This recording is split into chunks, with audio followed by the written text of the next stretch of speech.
Est-ce que tu sais ce que ça veut dire la francophonie? Non. C'est tous les gens qui parlent français, mais pas forcément en France. Est-ce que tu connais un pays où on parle français, mais que c'est pas la France? La Bretagne? Bah, je sais pas, en Angleterre? Champion. Et ça veut dire quoi, champion?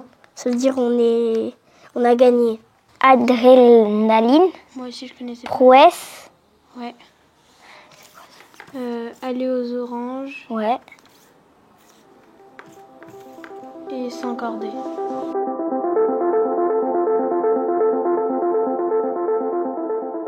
Je m'appelle Madame Maurice Katia.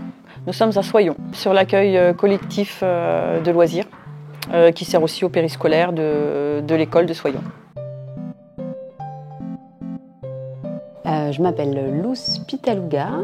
Mon rôle dans le projet 10 mois 10 mots, ça a été celui de ma mission nationale déléguée, puisque j'accompagne le réseau sur les projets livres, lecture, écriture. Donc ça a été de rédiger avec les autres membres du pôle art et culture du Centre confédéral de la Ligue de l'enseignement le projet. Alors 10 mois 10 mots, c'est une opération nationale qui existe depuis de nombreuses années. C'est imaginé par le ministère de la Culture et plus particulièrement la DGLFLF. Donc le but de ce partenariat avec la Ligue de l'enseignement, c'est d'abord de promouvoir ce dispositif et d'inciter les fédérations à construire des projets pédagogiques sous forme de parcours d'éducation artistique et culturelle. Donc ces projets peuvent inclure des activités autour de la lecture, de l'écriture, des rencontres avec un ou une artiste. Ce projet, en fait, il a pour but de faire découvrir 10 mots et à travers ça, de montrer la richesse de la langue française à travers des activités plutôt d'approche ludique et créative.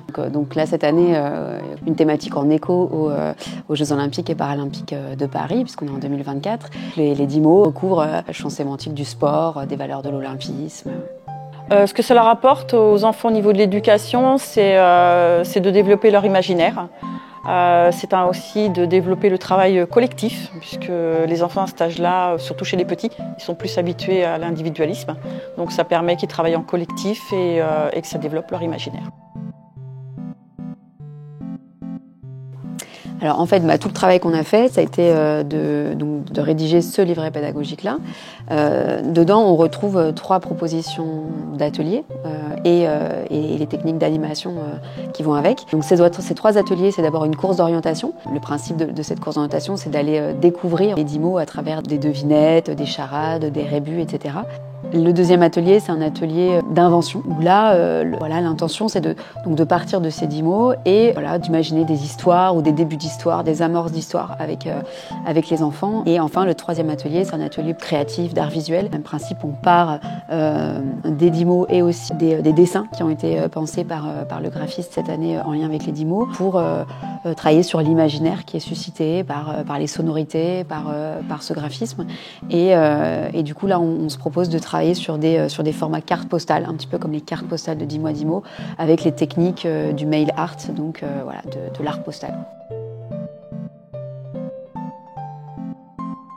C'est important de rappeler que vraiment nous on a souhaité que ces 3 ateliers ils soient très adaptables.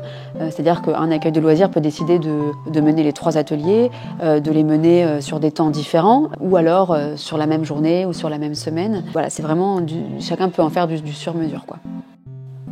Alors, le livret pédagogique, il est accessible en ligne sur le site de la Ligue de l'enseignement. Il a été partagé avec l'ensemble des fédérations à travers la newsletter qui est envoyée chaque semaine. Donc on peut le retrouver très facilement en interne dans le réseau. Ce livret pédagogique complet permet ensuite d'être autonome pour mener à bien les activités proposées. Mais nous restons évidemment disponibles pour répondre à toutes les questions et remarques.